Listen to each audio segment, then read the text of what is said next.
Check প্ৰদান কাৰ্য সম্পন্ন কৰিবলৈ অনুৰোধ জনাইছো। প্ৰথমে মই কামৰূপ মহানগৰ জিলা TC government higher secondary and multipurpose স্কুলৰ HS প্ৰথম বৰ্ষৰ পল্লৱী ব্ৰহ্মক আগবাঢ়ি যাবলৈ অনুৰোধ জনাইছো।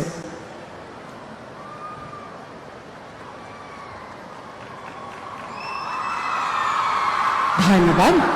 এইবাৰ মৰিগাঁও জিলা মৰিগাঁও মহাবিদ্যালয়ৰ HS প্ৰথম বৰ্ষৰ অংকিতা পাটৰক আগবাঢ়ি যাবলৈ অনুৰোধ জনাইছো।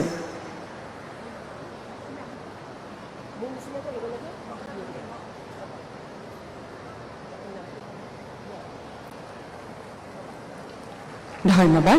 এইবাৰ কামৰূপ জিলা শৰাইঘাট মহাবিদ্যালয় চাংচাৰী স্নাতক প্ৰথম বৰ্ষৰ নিৰলা বড়োক আগবাঢ়ি যাবলৈ অনুৰোধ জনাইছো।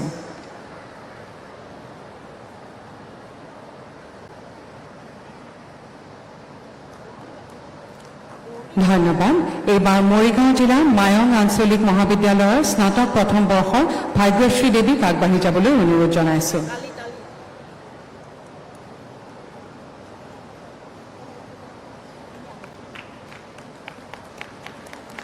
ধন্যবাদ। এইবাৰ কামৰূপ জিলা district institute of education and training diet major BEd প্ৰথম বৰ্ষৰ মুস্ফিকা শইকীয়াক আগবাঢ়ি যাবলৈ অনুৰোধ জনাইছো। সকলোকে হাত চাপৰিৰে তেওঁলোকক অভিনন্দন জনাবলৈ অনুৰোধ জনাইছো। ধন্যবাদ মহাশয়। আমাৰ আৰ্থিক অনুদানৰ চেক প্ৰদান পৰ্ব ইমানতে অন্ত পৰিল। এতিয়া আজিৰ অনুষ্ঠানৰ মুখ্য অতিথি অসমৰ মাননীয় মুখ্যমন্ত্ৰী ডক্টৰ হিমন্ত বিশ্ব শৰ্মাদেৱক তেখেতৰ বহুমূলীয়া ভাষণ প্ৰদান কৰিবলৈ বিনম্ৰ অনুৰোধ জনাইছো।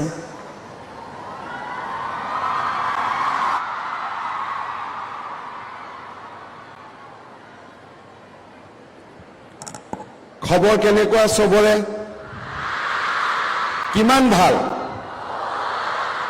আহোঁতে কষ্ট হৈছে নেকি? নাই হোৱা না?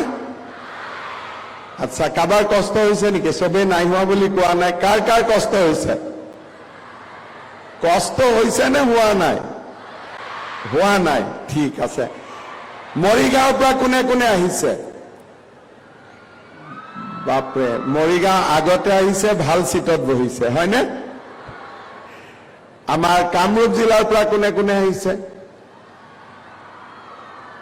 বাপৰে। আৰু আমাৰ কামৰূপ মহানগৰ জিলা গুৱাহাটী ডিমৰীয়া কোনে কোনে আহিছে? বাপৰে, এইফালে গোটেইখিনি। ঠিক আছে। আজিৰ সভাত আমাৰ মাজত উপস্থিত অসম চৰকাৰৰ শিক্ষামন্ত্ৰী ৰণোজ পেগু ডাঙৰীয়া, আমাৰ মাজত উপস্থিত জল সম্পদ বিভাগৰ মন্ত্ৰী পীযুষ হাজৰিকা ডাঙৰীয়া, গুৱাহাটী লোকসভা সমষ্টিৰ সাংসদ বিজুলী কলিতা মেধি ডাঙৰীয়ানী, ৰঙিয়া সমষ্টিৰ সন্মানীয় বিধায়ক ভৱেশ কলিতা ডাঙৰীয়া, দিছপুৰ সমষ্টিৰ সন্মানীয় বিধায়ক অতুল বৰা ডাঙৰীয়া, কমলপুৰ সমষ্টিৰ সন্মানীয় বিধায়ক দিগন্ত কলিতা ডাঙৰীয়া, ছয়গাঁও সমষ্টিৰ সন্মানীয় বিধায়ক হেমাংগ ঠাকুৰীয়া ডাঙৰীয়া, অসম চৰকাৰৰ মুখ্য সচিব ৰবি কোটা ডাঙৰীয়া,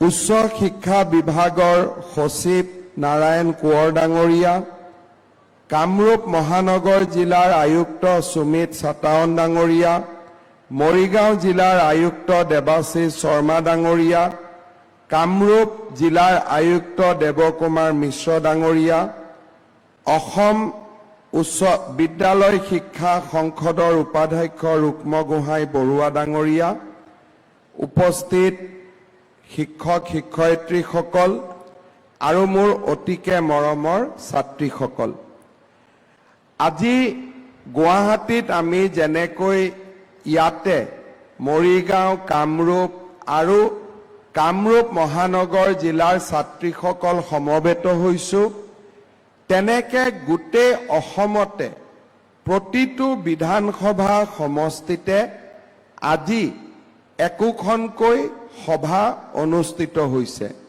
সেই সভাত আমাৰ সতীৰ্থ মন্ত্ৰীসকল, বিধায়কসকল বা আন অভ্যাগত অতিথিসকলে এই নিযুত মইনা আঁচনিৰ শুভাৰম্ভণি কৰিব। আৰু গুৱাহাটীৰ পৰা হৈ থকা এই অনুষ্ঠানো তেওঁলোকে ভিডিঅ' লিংকেৰে চাই আছে। মই ইয়াৰ পৰাই অসমৰ চুকে কোণে আজি বিভিন্ন অনুষ্ঠানত সমবেত সকলো শিক্ষক শিক্ষয়িত্ৰী আৰু ছাত্ৰীসকললৈ অভিনন্দন জনাইছো। আজি আমাৰ বাবে এটা অতি গুৰুত্বপূৰ্ণ দিন। যোৱা বাজেটত আমি উল্লেখ কৰিছিলোঁ যে অসমৰ পৰ্যায়ক্ৰমে 10 লাখ ছাত্ৰীক আমি তেওঁলোকৰ শিক্ষা গ্ৰহণৰ সুবিধা হোৱাকৈ আৰ্থিক অনুদান প্ৰদান কৰিম। তাৰ পিছত যোৱা লোকসভা নিৰ্বাচনৰ সময়ত আমি চেষ্টা কৰিছিলোঁ যে কিমান ছাত্ৰীয়ে এইবাৰ মেট্ৰিক পৰীক্ষা দিছে, উচ্চতৰ মাধ্যমিক পৰীক্ষা দিছে বা গ্ৰেজুৱেশ্যন দি পেলাই পোষ্ট গ্ৰেজুৱেশ্যন পঢ়াৰ বাবে ইচ্ছা প্ৰকাশ কৰিছে। আমি এটা সমীক্ষা চলাইছিলোঁ আৰু তেতিয়া আমি দেখা পাইছিলোঁ যে প্ৰায় 2 লাখ ছাত্ৰীয়ে এইবাৰ উচ্চতৰ মাধ্যমিক বিদ্যালয়, মহাবিদ্যালয় বা বিশ্ববিদ্যালয়ত নামভৰ্তি কৰিব। ইয়াৰ পিছত আমি আৰু এটা বিশেষ বস্তু চাইছিলোঁ বা বিশেষ বিন্দু আমি চাইছিলোঁ যে দ্বিতীয় আৰু তৃতীয় বৰ্ষত কিমান ছাত্ৰ ছাত্ৰী পঢ়ে। আমি যোৱা বছৰ ডিব্ৰুগড় বিশ্ববিদ্যালয়ৰ এটা উদাহৰণ চাইছিলোঁ। স্নাতকোত্তৰ প্ৰথম বৰ্ষত যিমান ছাত্ৰ ছাত্ৰীয়ে নাম লগায় তাৰ 30% ছাত্ৰ ছাত্ৰী স্নাতকোত্তৰ দ্বিতীয় বৰ্ষ তেওঁলোকে নপঢ়ে আৰু তেওঁলোকে বিশ্ববিদ্যালয়ৰ পৰা আঁতৰি যায়। তেনেকৈ উচ্চতৰ মাধ্যমিকতো প্ৰথম বৰ্ষত নাম লগোৱা বহুত ছাত্ৰ ছাত্ৰীয়ে দ্বিতীয় বৰ্ষত নপঢ়ে আৰু ডিগ্ৰী ফাৰ্ষ্ট ইয়াৰত নামভৰ্তি কৰা বহুত ছাত্ৰ ছাত্ৰীয়ে ডিগ্ৰী ছেকেণ্ড ইয়াৰ আৰু ডিগ্ৰী থাৰ্ড ইয়াৰ নপঢ়ে। আজি যদি আমি অসমত চাওঁ প্ৰায় 2 লাখ ছাত্ৰীয়ে প্ৰথম বৰ্ষত নাম লগাইছে, সি উচ্চতৰ মাধ্যমিকে হওক, স্নাতকে হওক, স্নাতকোত্তৰে হওক। কিন্তু যেতিয়া আমি ফাইনেল ইয়াৰত পৰীক্ষা কিমান ছাত্ৰীয়ে দিলে বুলি 3 বছৰ পিছত আমি খবৰ ল'ম, প্ৰায় 30% ছাত্ৰী শিক্ষা গ্ৰহণৰ পৰা আঁতৰি যায়। ইয়াৰ কাৰণ ঘৰৰ আৰ্থিক অৱস্থা এটা ডাঙৰ কাৰণ। তাৰ লগতে বিভিন্ন চাকৰি বাকৰিৰ সুযোগ পায়ো বহুত ল'ৰা ছোৱালীয়ে শিক্ষা গ্ৰহণৰ পৰা আঁতৰি যায়। তৃতীয় এটা বহুত ডাঙৰ কাৰণ আছে যে ছোৱালীৰ বিয়া হোৱাৰ কাৰণেও বহুত ছোৱালীয়ে খুব সোনকালে কলেজ আৰু স্কুল এৰি তেওঁলোকে ঘৰুৱা জীৱনত অংশগ্ৰহণ কৰে। আমাৰ লক্ষ্য আছিলে যে আমি অসমত দুটা বস্তু, এটা হ'ল যোনে প্ৰথমবাৰ স্কুলত বা কলেজত নাম লগায় তেওঁলোকে যাতে শিক্ষা সম্পূৰ্ণ কৰে, আৰু দ্বিতীয়তে আমাৰ অসমৰ ছাত্ৰীসকলে অন্ততঃ ডিগ্ৰী পাছ নকৰালৈকে বিয়াত যাতে বহিব নালাগে, তেওঁলোকে ডিগ্ৰী পাছ কৰিহে ঘৰ সংসাৰ কৰাৰ কথা চিন্তা কৰে। ইয়াৰ ক্ষেত্ৰত আমি আৰু এটা কথা চাইছিলোঁ যে দেউতাক মাকৰ আৰ্থিক অৱস্থা ঠিক নোহোৱা কাৰণেও বহু সময়ত ছোৱালীক সোনকালে বিয়া দিয়া হয় বা ছোৱালীয়ে নিজৰ নিজৰ কৰ্ম সংস্থাপনত নামি পৰে যাতে দেউতাক মাকক সহায় কৰিব পাৰে। আমি এই কথাবিলাক এটা এটাকৈ মীমাংসা কৰাৰ বাবে চেষ্টা কৰিছিলোঁ। প্ৰথম আমি আৰম্ভ কৰিছিলোঁ বিনামূলীয়া নামভৰ্তি দি। আজি অসমক বাদ দি ভাৰতৰ কোনো ৰাজ্যতে কলেজত বা স্কুলত বিনামূলীয়া নামভৰ্তি কৰি দিয়া নহয়। মই অসমৰ বাদ দিও ভাৰতৰ বিভিন্ন ৰাজ্যত মই ঘূৰি ফুৰিব লাগে। মই তেওঁলোকক সুধো যে আপোনালোকৰ কলেজৰ এডমিশ্যন ফিজ কিমান? 5,000ৰ পৰা 25,000 টকালৈকে অসমৰ বাহিৰত কলেজ এডমিশ্যনৰ ফিজ লোৱা হয়। আমি অসমত 2018 চনৰ পৰা আমি আৰম্ভ কৰিছিলোঁ যে আমাৰ অসমৰ কলেজত বা বিশ্ববিদ্যালয় যাৰ পিতৃ মাতৃৰ উপাৰ্জন 2 লাখ টকাতকৈ কম তেওঁলোকক আমি বিনামূলীয়াকৈ নামভৰ্তিৰ সুবিধা কৰি দিম। আজি অসমৰ লাখ লাখ ছাত্ৰ ছাত্ৰীয়ে বিনামূলীয়া নাম গ্ৰহণৰ সুবিধা লৈছে আৰু দেউতাক মাকৰ 10,000, 8,000, 6,000 টকা খৰচ কৰাৰ যিটো প্ৰয়োজন আছিল সেই প্ৰয়োজনীয়তা দূৰ কৰিছে আৰু ফলত নামভৰ্তি কৰা ছাত্ৰীৰ সংখ্যা বাঢ়িছে। 2019 চনত মই অসমৰ শিক্ষামন্ত্ৰী হিচাপে শদিয়া কলেজলৈ এবাৰ গৈছিলোঁ। তেতিয়া এগৰাকী ছোৱালীয়ে মোৰ মঞ্চলৈকে উঠি আহি মোক এখন সৰু কাগজ লিখি দিছিলে। তেওঁ মোক লিখিছিলে যে মোৰ দেউতাই ঠেলা গাড়ী চলায়, আপুনি বিনামূলীয়া নামভৰ্তিৰ সুবিধা দিয়াৰ বাবে মই বিনামূলীয়া নামভৰ্তি কৰিলোঁ, কিন্তু প্ৰিন্সিপাল ছাৰে কৈছে যে 3rd ছেমিষ্টাৰত মই নামভৰ্তিৰ টকা দিব লাগিব। দেউতাই 3,000 টকা দিব নোৱাৰে, গতিকে 1st আৰু 2nd ছেমিষ্টাৰ পঢ়িয়ে মই পঢ়া শেষ কৰিব লাগিব। গুৱাহাটীলৈ ঘূৰি আহি আমি লগে লগে সিদ্ধান্ত লৈছিলোঁ যে 3rd ছেমিষ্টাৰৰো নামভৰ্তি আমি বিনামূলীয়া কৰিম আৰু 5th ছেমিষ্টাৰৰ নামভৰ্তিও আমি বিনামূলীয়া কৰিম। যোৱা 1.5 মাহ আগতে মই হাজোলৈকে গৈছিলোঁ। হাজোৰ কলেজৰ সন্মুখত কিছুমান ল'ৰা ছোৱালীয়ে মোক গাড়ী ৰখালে। গাড়ী ৰখাই মোক ক'লে যে ছাৰ এটা নিয়ম কৰিছে, মামা এটা নিয়ম কৰিছে যে যাৰ যাৰ বেক আছে তেওঁলোকে 3rd ছেমিষ্টাৰত বিনামূলীয়া নামভৰ্তি কৰিব নোৱাৰিব, আৰু আমি যদি বিনামূলীয়া নামভৰ্তি কৰিব নোৱাৰো আমি পঢ়া বাদ দিব লাগিব, কাৰণ আমাৰ দেউতা মাই ইমান টকা নিদিয়ে। গুৱাহাটীলৈ আহি মই লগে লগে আমাৰ অফিচাৰসকলক ক'লো যে এইবাৰ বেক থাকিলেও বিনামূলীয়া নামভৰ্তিৰ আমি সুবিধা কৰি দিব লাগে।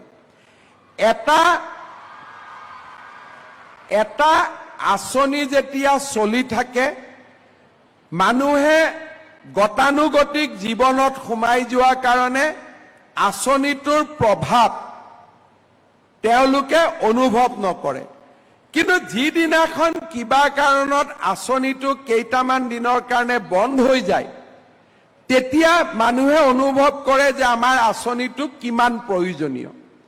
আজি বিনামূলীয়া নামভৰ্তি যদি আমি চৰকাৰে 1 বছৰৰ কাৰণে বন্ধ কৰি দিওঁ, অসমত 40-50 হাজাৰ ছাত্ৰীয়ে কলেজত নামভৰ্তি কৰিব নোৱাৰিব।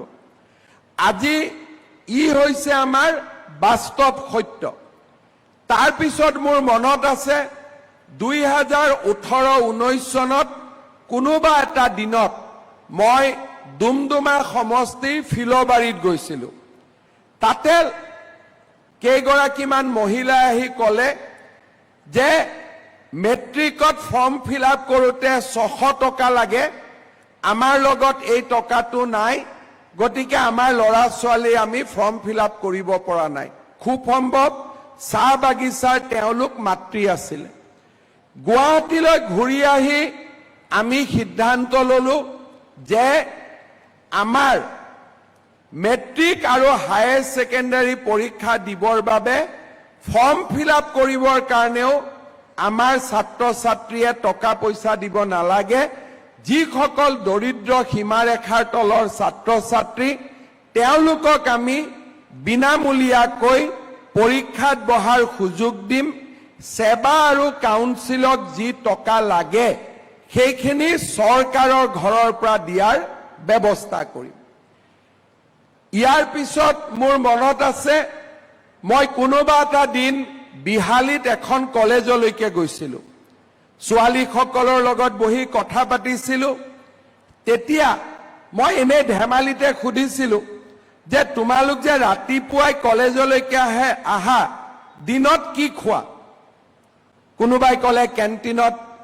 এয়া খাও সেয়া খাও কিবা কিবি কলে তাৰ পিছত মই সুধিলো যে অহা যোৱা কেন্টিনত খোৱা গোটেইখিনি কৰোতেতো প্ৰতিটো দিনতে 50 টকাৰ পৰা 100 টকা লাগে দেউতাহঁতে দিব পাৰে নে নাই তেতিয়া তেওঁলোকে বহুতে কলে যে নামভৰ্তি বিনামূলীয়া কৰাৰ পিছতো কলেজ বা স্কুলত অহা যোৱা কৰাৰ খৰচটো নোহোৱা কাৰণে আমি বহু সময়ত কলেজত অহা বন্ধ কৰি দিব লাগে তাৰ পিছত মই ষ্টুডেন্টৰ লগত যেতিয়া মোৰ মনত আছে আৰু এটা মই কথা পাতিছিলো যে বহুত ষ্টুডেন্টে মোক কৈছিলে যে আমি হোষ্টেলত থাকো হোষ্টেলৰ মেছ ডিউজৰ টকা দিবৰ কাৰণে আমাৰ দেউতা মা সকলে কেতিয়াবা অসুবিধা হয় পিছ পৰি যায় আৰু সেইকেইটা দিন হোষ্টেলৰ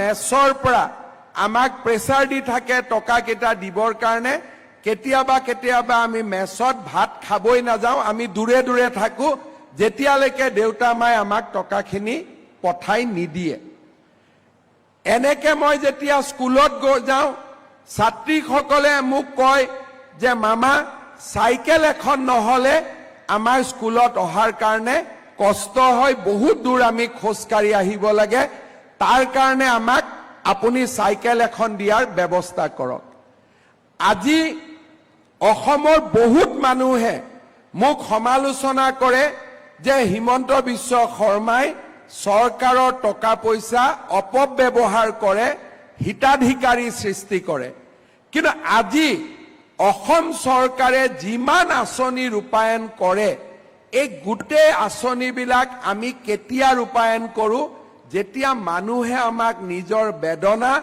আৰু নিজৰ দুখৰ কথা কয় কষ্টৰ কথা কয় দুখীয়া দৰিদ্ৰ আৰু মধ্যবিত্ত পৰিয়ালে নিজৰ সমস্যাৰ কথা কয় আজি আমিও সকলোৱে এই পৰিবেশৰ মাজেৰে পাৰ হৈ আহিছো আজি মই অসমৰ মুখ্যমন্ত্ৰী যদিও ময়ো স্কুলত পঢ়িছিলো আৰু মা দেউতাই আমাক কেনেকে চলাইছিলে মোৰ বন্ধুসকলক কেনেকে চলাইছিলে আৰু কোনে কেনেকৈ আৰ্থিক অভাৱৰ মাজেৰে আগবাঢ়িছিলে তাৰ পৰিচয় বা তাৰ চিত্ৰ এখন এতিয়াও আমাৰ মনত সজীৱ হৈ আছে আজি অসম চৰকাৰৰ আঁচনিসমূহৰ কাৰণে ক্লাছ 9ত আমি চাইকেল দিওঁ 11 ডিগ্ৰী পোষ্ট গ্ৰেজুৱেটত আমি বিনামূলীয়া নামভৰ্তিৰ সুবিধা দিওঁ বহুতে স্কুলত টেক্সট বুকখন 8 মাহলৈকে কিনিব নোৱাৰিছিলে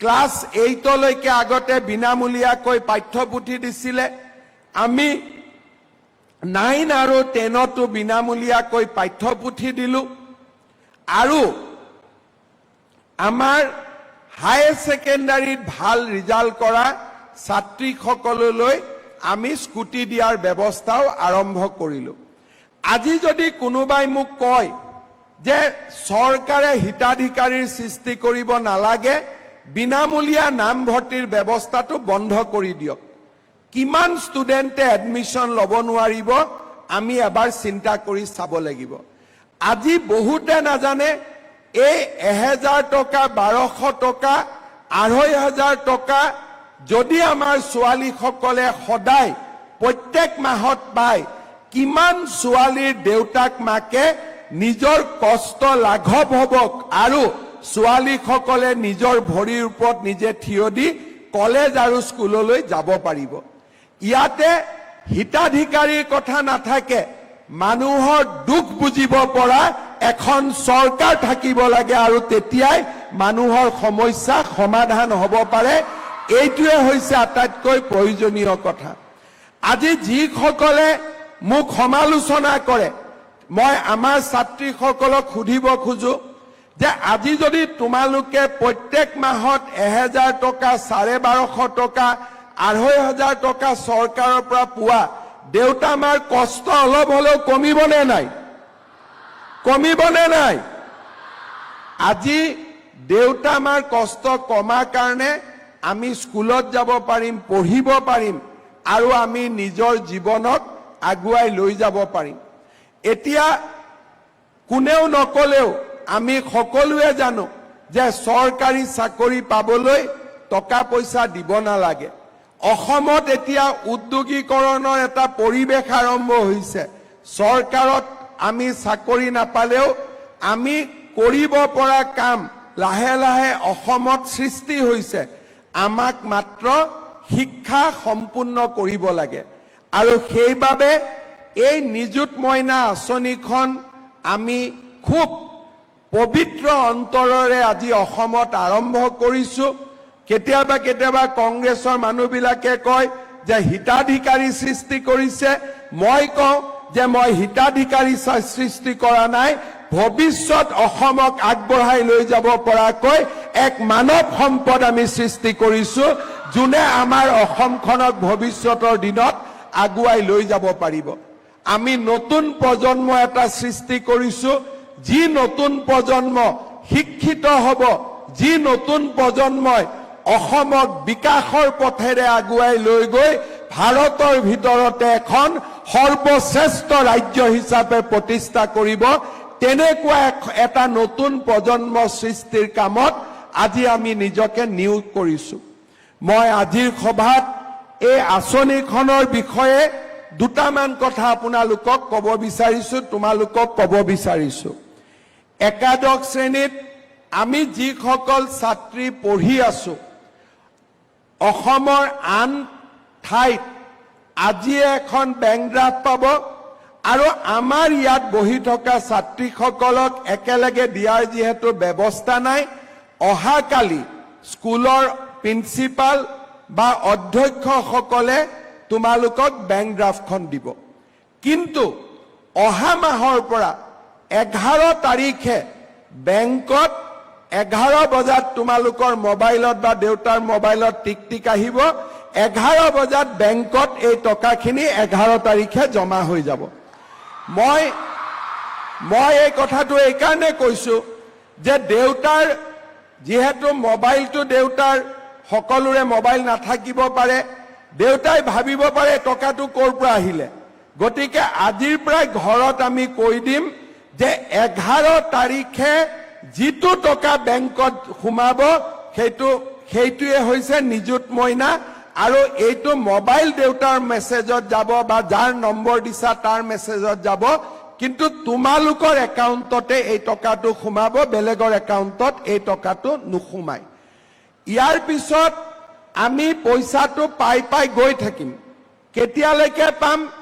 যে ফাৰ্ষ্ট ইয়াৰৰ পিছত পৰীক্ষা পাছ কৰি আমি ছেকেণ্ড ইয়াৰত নাম ভৰ্তি কৰিম।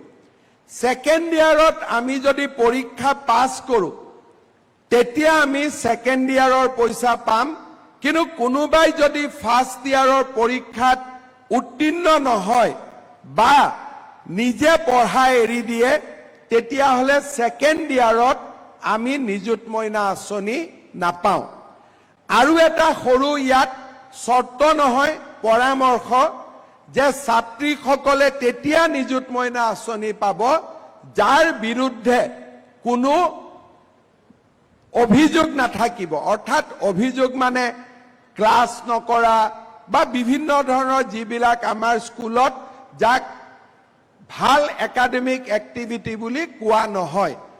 সেইকাৰণে মই ছাত্ৰীসকলক অনুৰোধ কৰিম যে দ্বিতীয় বৰ্ষত এই পইচাটো যাতে আমি পাই থাকো, তাৰ কাৰণে প্ৰথম গুৰুত্বপূৰ্ণ নিয়মানুৱৰ্তিতা, নিজৰ চাৰিত্ৰিক গৌৰৱ আৰু আমাৰ পৰীক্ষাত পাছ কৰা এই সৰু সৰু চৰ্তকেইটা আমি পূৰণ কৰিব লাগিব। বছৰত আমি 10 মাহ পাম, 2 মাহ গৰম বন্ধ থাকে, গৰম বন্ধৰ 2 মাহত এই পইচাটো আমি নাপাওঁ। আমি স্কুল চলি থকা সময়তহে আমি এই পইচাটো পাম। কোনোবাই দ্বিতীয় বৰ্ষত নাম লগালে কিন্তু স্কুলত নাহে, এটেণ্ডেন্স নাই, তেতিয়াও আমি এই পইচাটো দ্বিতীয় বৰ্ষত আমি নাপাম। অন্তত আমি ইউনিভাৰ্চিটিয়ে যিমান এটেণ্ডেন্স বিচাৰে সিমানখিনি এটেণ্ডেন্স যাতে আমাৰ থাকে। ঠিক তেনেকে যিসকলে ডিগ্ৰী ফাৰ্ষ্ট ইয়াৰৰ ছোৱালীয়ে এই পইচা আজি পাব, তেওঁলোকেও ডিগ্ৰী ছেকেণ্ড ইয়াৰতো পাব, ডিগ্ৰী থাৰ্ড ইয়াৰতো পাব। খালি ছেকেণ্ড ইয়াৰত অৰ্থাৎ থাৰ্ড ছেমিষ্টাৰত আমি নামভৰ্তি কৰিব লাগিব, ফিফ্থ ছেমিষ্টাৰত আমি নামভৰ্তি কৰিব লাগিব। মাহত 1250 টকাকৈ প্ৰত্যেক মাহৰ 11 তাৰিখে 12 বজাৰ আগতে বেংকত টকা জমা হ'ব। যিসকলে পোষ্ট গ্ৰেজুৱেট পঢ়িব তেওঁলোকেও এই পুঁজি বা এই টকা বা এই বৃত্তি চৰকাৰৰ পৰা পাই থাকিব। মাত্ৰ পোষ্ট গ্ৰেজুৱেট ছেকেণ্ড ইয়াৰতো নামভৰ্তি কৰিব লাগিব আৰু নিয়মীয়াকৈ ক্লাছত উপস্থিত থাকিব লাগিব। এতিয়া বহুতে মোক কয়, ছেকেণ্ড ইয়াৰৰ ষ্টুডেণ্টখিনিয়ে, দ্বাদশ মানত পঢ়া ছাত্ৰীসকলে কয় যে মামা আমি নাপালো, তোমালোকেও পাবা, মাত্ৰ এইবাৰ ক্লাছ 12ত পাছ কৰি ডিগ্ৰী ফাৰ্ষ্ট ইয়াৰত এডমিশ্যন ল'ব লাগিব। কোনোবা ছেকেণ্ড ইয়াৰ আৰু ডিগ্ৰী থাৰ্ড ইয়াৰৰ ছোৱালীয়ে কৈছে যে আমি পোৱা নাই। মই উত্তৰটো মোৰ এইটো হ'ব, তোমালোকেও পাবা, মাত্ৰ পোষ্ট গ্ৰেজুৱেটত নামভৰ্তি কৰাব লাগিব। যদি কোনোবা ছোৱালীয়ে ডিগ্ৰী পঢ়ি থাকোঁতে বিয়া হৈ যায় তেতিয়াও এই পইচাটো পোৱা নাযাব, কাৰণ এই পইচাটো আমি এই কাৰণেই দিছোঁ যাতে ডিগ্ৰীলৈকে আমি বিয়াত নবহোঁ। দেউতা মায়ে বেয়া পাব নেকি আকৌ মই বিয়াত নবহোঁ বুলি কোৱা কাৰণে? আমি ডিগ্ৰীলৈকে বিয়াত বহিব নালাগে, কিন্তু ইউনিভাৰ্চিটিত পঢ়া ছোৱালীখিনিয়ে বিয়াত বহিলেও বা বিয়া কৰিলেও এই বৃত্তি পাই থাকিব। অৰ্থাৎ আমাৰ এটাই প্ৰচেষ্টা যে আমাৰ ছোৱালীসকলে যাতে ডিগ্ৰী থাৰ্ড ইয়াৰলৈকে বিয়াত নবহে, সেইটো আমাৰ এই আঁচনিৰ এটা লক্ষ্য। কিন্তু যিসকলে পোষ্ট গ্ৰেজুৱেট বা ইউনিভাৰ্চিটি বা BEdত পঢ়িব তেওঁলোকে এই পুঁজি বা এই স্কলাৰশ্বিপ পাব, কাৰণ পোষ্ট গ্ৰেজুৱেট যোৱাৰ সময়ত ল'ৰা ছোৱালী বিয়া পাতিব লাগে বা বিয়া পতা নপতা নিজৰ সিদ্ধান্ত, তাত আমি পৰামৰ্শ দিব নোখোজো। এতিয়া মোক বহুতে কয় যে মামা ল'ৰাবিলাকৰ কি হ'ব? হয়নে, কয়নে এইটো কথা? ল'ৰাবিলাকে কয়নে নাই আমাৰ কি হ'ব বুলি? মই ল'ৰাবিলাকৰ কাৰণেও কেইদিনমান আগতে যাতে তেওঁলোকে ভাল উদ্যোগ স্থাপন কৰিব পাৰে তাৰ বাবে তেওঁলোকক মুখ্যমন্ত্ৰীৰ আত্মনিৰ্ভৰ অসম আঁচনি আমি দিছিলোঁ। আৰু এইবাৰ বাজেটত ছোৱালীৰ কাৰণে নহয়, ল'ৰাৰ কাৰণেও মই এটা ভাল আঁচনি আনিম। মই চিন্তা কৰি আছো যে কি আঁচনি দিলে ল'ৰাবিলাকেও ভাল পাব, ল'ৰাবিলাকেও কলেজত পঢ়ি থাকিব। গতিকে ল'ৰাবিলাকৰ চিন্তাও মই কৰি আছো আৰু ল'ৰাবিলাকৰ কাৰণেও ভাল আঁচনি এটা আমি নিশ্চিতভাৱে আনিম। এই কথাখিনিও মই আজি ক'ব খুজিছো। আজি বহুত ছোৱালীয়ে ভাবি আছে যে আমি পোৱা নাই, অৰ্থাৎ ভেঞ্চাৰ স্কুল আৰু সেল্ফ ফাইনেন্সিং স্কিমত পঢ়া ছাত্ৰীখিনিক আমি প্ৰথম অৱস্থাত এই আঁচনিখিনিত লোৱা নাই, কিন্তু অহা মাহৰ ভিতৰত আমি এটা সিদ্ধান্ত ল'ম, ভেঞ্চাৰ স্কুল কলেজত পঢ়ি থকা ছাত্ৰীখিনিকো এই আঁচনিত জড়িত কৰিবলৈ বা প্ৰভিন্সিয়েলাইজ কলেজত যিসকলে সেল্ফ ফাইনেন্স স্কিমত পঢ়ি আছে তেওঁলোকৰ বাবেও অহা মাহত আমি এই আঁচনিটোৰ সম্পৰ্কত সিদ্ধান্ত ল'ম। আৰু যিসকলে কিবা কাৰণত বাদ পৰি গৈছে তেওঁলোকে কলেজৰ প্ৰিন্সিপাল বা স্কুলৰ প্ৰিন্সিপালক লগ কৰি পৰ্টেলত যাতে নিজৰ নামটো পঠিয়াই দিয়ে তাৰ বাবে মই অনুৰোধ কৰিম। মই বহুত দীঘলীয়াকৈ ক'ব খোজা নাই। আজি আমাৰ কামৰূপ মহানগৰ, কামৰূপ আৰু মৰিগাঁও জিলাৰ 24,384 গৰাকী ছাত্ৰী ইয়াত উপস্থিত আছে। আপোনালোকৰ প্ৰথম পইচাটো আমি একাউণ্টত দিয়া নাই, বেংক ড্ৰাফটত দিছো। কিয় বেংক ড্ৰাফটত দিছো? তেতিয়াহে আপোনালোকে নতুনকৈ খোলা একাউণ্টখিনিত এই টকাটো জমা দিব আৰু একাউণ্টটো আছে নে নাই এবাৰ পৰীক্ষা কৰিব পাৰিব। নহলে প্ৰথমতে মই যদি ইয়াৰ পৰা ইলেক্ট্ৰনিকেলি টকা পঠাওঁ, আমাৰ পৰা টকাটো যাব কিন্তু বেংকত বন্ধ হৈ থাকিব। সেইকাৰণে প্ৰথম আঁচনিখন চেক বা ড্ৰাফটত ললে তাৰ পিছৰখিনি আমি বেংকত ডিবিটি কৰি লৈ থাকিলে আমাৰ সুন্দৰ কৰি আঁচনিখন চলি থাকিব। মই ছাত্ৰীসকলক অনুৰোধ কৰিম, অহাকালি আপোনালোকৰ কলেজত, স্কুলত নিশ্চিতভাৱে আপোনালোকে বেংক ড্ৰাফটখন পাই যাব। আমি ইতিমধ্যে কলেজক আৰু স্কুলক আমি বেংক ড্ৰাফটবিলাক দি দিছো। আপোনালোকক অহাকালি ধুনীয়াকৈ দি দিব। আৰু বেংক ড্ৰাফটখন লওঁতে কোনোবাই যদি কিবা কাৰণত আপোনালোকৰ পৰা চাহ খাব কিবা খোজে, মোক লগে লগে জনাই দিব, ঠিক আছে? কিবা এটা কৰি অকণমানো যদি ভুলতেও যদি কোনোবাই কিবা কয়, মোক লগে লগে আপোনালোকে জনাই দিব। আমাৰ মুখ্যমন্ত্ৰীৰ কাৰ্যালয়ত ইমেইল একাউণ্ট আছে, লগে লগে আপোনালোকে ইমেইল কৰি দিব। তেতিয়া যি ব্যৱস্থা কৰিব লাগে মই কৰিম। কিন্তু মই বিশ্বাস কৰোঁ যে কোনেও আজিকালি এইবোৰ কাম নকৰে। এইবিলাক প্ৰথা লাহে লাহে আমাৰ সমাজত নোহোৱা হৈ আছে। কিন্তু অসমৰ বাকী সমষ্টিত যিসকল ছাত্ৰী বহি আছে তেওঁলোকক মই অনুৰোধ কৰিম, আপোনালোকে আজিয়েই চেকখন লৈ যাব, অহাকালিলৈকে নথব। যিহেতু বাকী স্থানসমূহত কৰবাত 500, কৰবাত 1000 ছোৱালী বহি আছে, আজিয়ে যাতে চেকখন লৈ যায় তাৰ কাৰণে মই অনুৰোধ কৰিম। এই আমি স্ক্ৰীনত যিমান দেখিছো গোটেইবিলাক আন আন জাগাত শুনি আছে। গতিকে মই সকলোকে অনুৰোধ কৰিম যে আন জাগাত সভাত বহি থকা সকলোৱে যাতে এই চেকখিনি আজিয়ে লৈ যায়। কিন্তু ইয়াত 25,000ক বিতৰণ কৰা সম্ভৱ নহয় কাৰণে আপোনালোকে নিজৰ নিজৰ স্কুল, ইউনিভাৰ্চিটি বা কলেজত কালি চেকখন ল'ব, বেংকত জমা দিব। অহা মাহৰ পৰা আপোনালোকে কাকো সুধিব নালাগে, ডাইৰেক্টলি আপোনালোকৰ একাউণ্টত টকাখিনি পাই যাব। মই এটাই অনুৰোধ কৰিম, সদায় যেন আমি স্কুল আৰু কলেজত যাওঁ, ফাৰ্ষ্ট ইয়াৰটো যাতে খুব ভাল কৰি দিওঁ, ছেকেণ্ড ইয়াৰত যাতে আমি শিক্ষা সমাপ্ত নকৰোঁ। দেউতা মাক এটা অনুৰোধ কৰিব লাগিব মোৰ ফালৰ পৰা যে আমাক যাতে এটলিষ্ট ছাত্ৰীসকলক ডিগ্ৰীলৈকে পঢ়াৰ কাৰণে সুবিধা কৰি দিয়ে।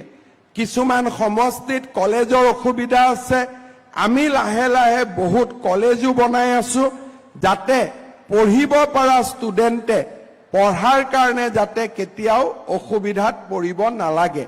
বিশ্ববিদ্যালয় আৰু কলেজসমূহ আমি নতুনকৈ বনাই আছো যাতে হায়াৰ ছেকেণ্ডাৰী পাছ কৰা সকলো ছাত্ৰ ছাত্ৰীয়ে ডিগ্ৰীত এডমিশ্যন পায় আৰু ডিগ্ৰীৰ পিছত যিসকলে পোষ্ট গ্ৰেজুৱেট পঢ়িব খোজে তেওঁলোকে যাতে পোষ্ট গ্ৰেজুৱেট পঢ়াৰ সুবিধা পায়। মই বিশেষ আৰু দীঘলীয়া কৰিব খোজা নাই, মই মাত্ৰ এটা কথা ক'ব খুজিম যে আমাৰ বাবে জেণ্ডাৰ ইকুৱেলিটি বা নাৰী শিক্ষা আমাৰ কাৰণে খুব প্ৰয়োজনীয়। কাৰণ আমাৰ ছোৱালীসকল বা নাৰীৰ শিক্ষা যেতিয়ালৈকে আমি একেবাৰে ইউনিভাৰ্চেল কৰিব নোৱাৰো, সাৰ্বজনীন কৰিব নোৱাৰো, তেতিয়ালৈকে আমাৰ সমাজখন আগবাঢ়ি যাব নোৱাৰে। মই দুটা সৰু কথা ক'ম। আমাৰ ৰাজ্যত 1935 চনত যেতিয়া অসম আৰু মেঘালয় আছিল, তেতিয়া আমাৰ প্ৰথম মহিলাৰ শিক্ষা লেডি কিন কলেজত আৰম্ভ হৈছিল। তাৰ পিছত 37 চনত শ্বিলঙতে ছেইণ্ট মেৰিজ কলেজ স্থাপন হৈছিল। 1939 চনত হেনৰিক কলেজ স্থাপন হৈছিল আৰু 1927 চনত প্ৰথমবাৰৰ বাবে অমল প্ৰভা দাসে কটন কলেজৰ পৰা ISC উত্তীৰ্ণ হ'ব পাৰিছিল আৰু আমাৰ এইখন অসমৰে গুণাভিৰাম বৰুৱা জীয়ৰী স্বৰ্ণলতা বৰুৱা উদয়ৰাম দাসৰ কন্যা সৰলা দেৱীয়ে কলিকতাত গৈ সেই সময়ত উচ্চ শিক্ষা লাভ কৰিছিল হেমপ্ৰভা দত্তই প্ৰথমবাৰৰ বাবে কলিকতাত অৱস্থিত বেথুন স্কুলৰ পৰা FA পৰীক্ষাত উত্তীৰ্ণ হৈছিল সুখলতা দুৱৰা আৰু সুধালতা দুৱৰা আছিল প্ৰথম অসমৰ মহিলা স্নাতক আৰু MA উত্তীৰ্ণ ছাত্ৰী অৰ্থাৎ 1935 চনতে আমাৰ অসমত মহিলাৰ শিক্ষাৰ নাৰী শিক্ষাৰ জয় যাত্ৰা আৰম্ভ হৈছিল আজি সেই যাত্ৰাক এটা নতুন দিগন্তলৈ আমি লৈ গৈছো নিযুত মইনা আঁচনি আৰম্ভ হোৱা এই 6 অক্টোবৰৰ দিনটো অসমৰ নাৰী শিক্ষাৰ ক্ষেত্ৰত এটা ঐতিহাসিক দিন হৈ ৰব অসম চৰকাৰৰ শিক্ষা বিভাগক বিশেষকৈ শিক্ষামন্ত্ৰী ৰণোজ পেগু ডাঙৰীয়াক এই সুন্দৰ আঁচনিখন অসমৰ ছাত্ৰী সমাজক উপহাৰ দিয়াৰ বাবে মই ধন্যবাদ আৰু অভিনন্দন জনাইছো আপোনালোককো মই অনুৰোধ কৰিম ৰণোজ পেগু ডাঙৰীয়াৰ কাৰণে এটা দীঘলীয়া হাত চাপৰি আপোনালোকে মাৰি দিয়ক যাতে তেখেত উৎসাহিত হয় আৰু আমাৰ কাৰণে ছাত্ৰ ছাত্ৰীসকলৰ কাৰণে আৰু ভৱিষ্যতে নতুন নতুন আঁচনি আমাক উপহাৰ দিব পাৰে শিক্ষা বিভাগৰ বিষয়া কৰ্মচাৰী আৰু গোটেই চৰকাৰখনে এই আঁচনিখন সফল কৰিবলৈ যি এক দায়বদ্ধতাৰে প্ৰচেষ্টা চলালে তাৰ বাবে অসম চৰকাৰৰ মুখ্য সচিব